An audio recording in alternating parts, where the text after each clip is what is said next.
Hello everyone, welcome to Boxed Up Comics. Today I'm going to be sharing with you the last items that I was able to purchase and get autographed at Fan Expo 2024. This is actually part 3. There'll be links below that you can click on to go watch the other ones. I recommend it if you want to check out all the other items that I purchased or got autographed during the time I was there. This is mainly going to be me explaining and sharing the experiences that I had during the convention. But I did want to show the remainder of what I was able to get autographed. So let's begin first with a card that I actually purchased at the convention. It's a metal Wolverine card from Skybox. It's number 69, and it's actually autographed there by Steve McNiven. Next is my big Wolverine book, Wolverine Black, White, and Blood, the graphic novel. So this is already autographed by Joshua Cassera and Chris Claremont, and I got Gary Duggan to autograph up here. So Greg Land was there too, and he was an artist in this book, but I completely forgot that he was in it and never got his autograph. So now I kind of regret it. But hopefully I see him again in the future, and I continue to get a bunch of autographs on this because this is one of my favorite storylines, which is actually not a storyline per se because it's actually many different stories put together by different artists, writers, sketch artists, inkers. It's awesome. There's a lot of people involved on that one. So next, it is a Funko Pop, which is Thor, the female version. It's an exclusive, and now it's autographed by Jason Aaron. Hopefully you can see it from there. I asked him to do it in silver to match her helmet. This autograph it's a little bit see-through, but you can still clearly see it, especially because it's on see-through plastic. So not a bad choice of color. I just wish it was a ink marker that I used instead of a regular marker. So next, sticking to Funko Pops, this is actually not something I got at the convention, but it's something my awesome wife thought of me and saw it and bought it for only $3. So that's awesome. It's actually from the Fox movies of the X-Men, and this is Mystique jumping in the air while turning back from Wolverine to herself, Mystique, and she's jumping and doing a psychic. So that was a very cool find from my wife, and it's awesome that she thought of me. I love you, babe. Next is gonna be the 2 prints that I bought at the convention, which is Uncanny X-Men Wolverine. I'm not sure if this is a cover, but it's definitely an amazing print. The title is embossed.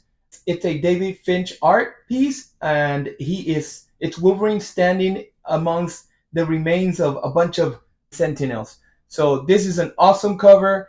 David Finch autographed it here, and it is a limited version. It's number 25 out of 400. So very happy to have met David Finch. He's an awesome artist. And then the other print is X-23 with a hologram of Wolverine in the back. I got all 3 to autograph down here. Greg Ka was letting me know when I purchased this and he was autographing it that this was what they used to create the suit of X-23. So this was like the main sketch and what they went off of when they redid her for the beginning of X-23. So this was an awesome print. I love it. It's an amazing piece of art, and all 3 autographed it. And I'm very happy with it. And this is definitely going to get framed. So next and last, it's going to be one last thing that I did not get at the convention, but I bought recently and I wanted to share is a Bandai 1/12 scale action figure. It's the kind that you clip the parts and put them together. So this is the Mandalorian with the jetpack. It also came with the sword, the pistol, the spear, and the rifle.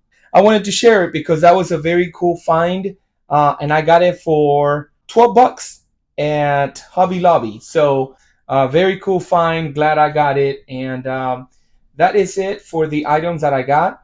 Now, moving on to the experiences that I had while I was there. Hopefully, me talking about this helps Fan Expo be better next year. And for you guys that are going to conventions, especially if you're in Dallas and want to go next year to Fan Expo, hopefully these are some good tips for you.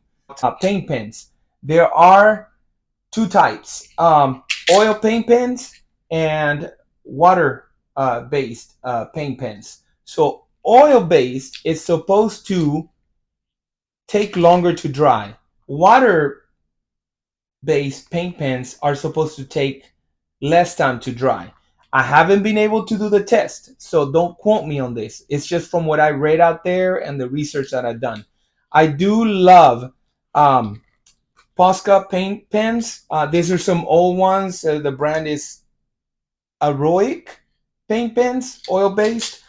They're great. These are a little more expensive, but you can find them a lot on sale on Amazon. I got this whole packet for 25 bucks. Um, that's not that was on sale. So, but I got a bunch of awesome bright colors, and I've used quite a few already. So, yes, I definitely recommend Posca, and just remember, different pens react differently to certain papers. So test before you get your autograph done, and make sure the ink is coming out great. All right, moving on to autograph placement and window bags. You want to make sure that you choose ahead of time where you want the autograph to go. A lot of the times, artists will just tend to autograph on the trade on top of it, which is the title. Um, I don't like that. Most people don't like that. So, what I did last year, I had sticky notes placed right above with an arrow pointing down, like written arrow, and it says, please sign here, thank you, and the arrow pointing down to the section where I wanted them to sign. You can make it even much easier on yourself to make sure that you get that autograph exactly where you want it by having a window sleeve. What you do is tape and then cut out from the edge. Use like another board that you are willing to cut and then maybe reuse that over and over again. I do that. And then you could put on there little arrows and what color to remind yourself. And then the artist has no choice but to do it on that. Now, I've heard some stories and some artists saying, I will not sign there. I only sign on the trade. It hasn't happened to me. I hope it never does. But, it's each artist is its own. So I guess you got to wait and see till the time comes when you get your autograph. But I know that this window sleeve is the best. Here's a quick story to prove that it is best to have this. I had a sticky note that says, please sign here.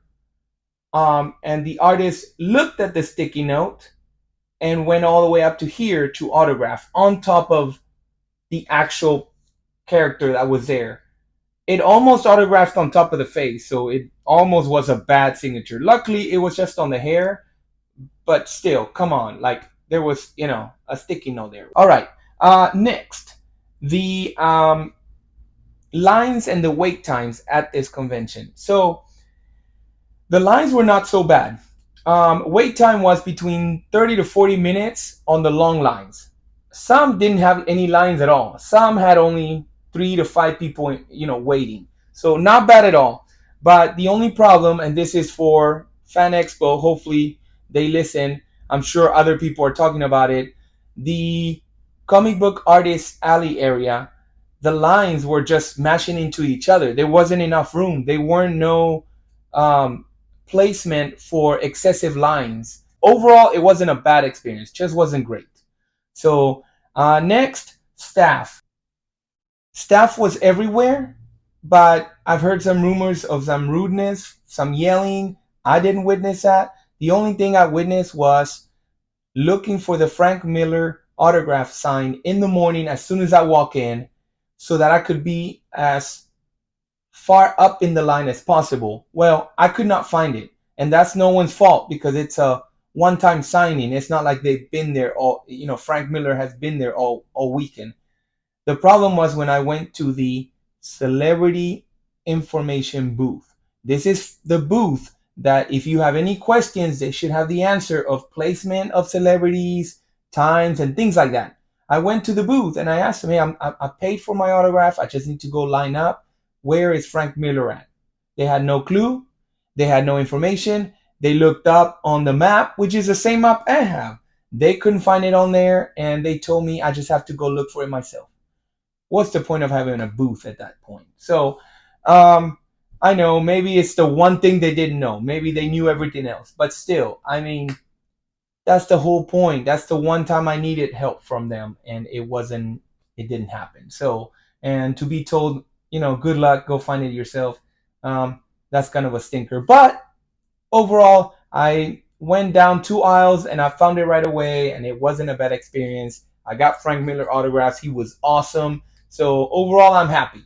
I just think they could do better next year so that those info booths have all the needed information for customers that are there and that are wanting to pay and get stuff.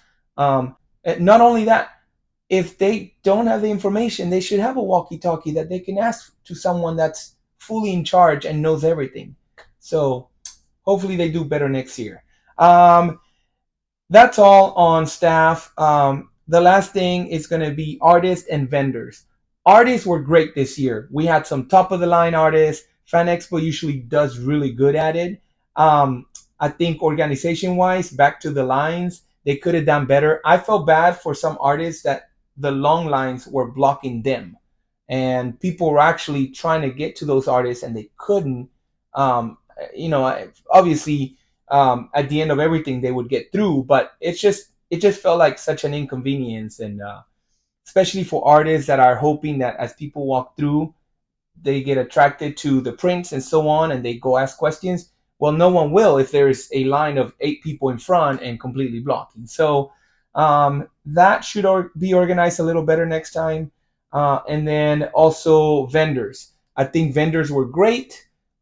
This is no longer a comic book convention. This is just an expo. It's just everything comic related, manga related, um, and anything that has to do with geeky stuff. That's the place to go.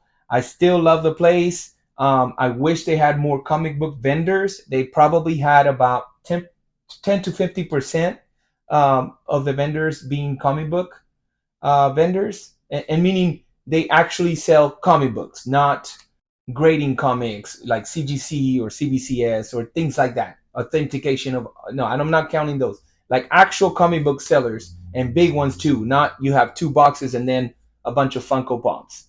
So I did enjoy all the vendors. There was some really cool stuff, and I was able to enjoy it anyways. But comic book collectors go and they want to see that, and I think other people that don't collect comics still enjoy looking and seeing all that stuff. So hopefully we don't start losing that, because it feels like less and less every year. I'm not saying we should have more. I'm just saying we should have it.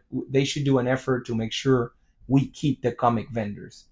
So that's it for Fan Expo 2024 for me. It was awesome. Thank you all, the volunteers, Fan Expo and its organization, and all the people that I met, artists, other collectors, and vendors that were cool that I got to talk to and talk about geeky stuff and the community and the fandom.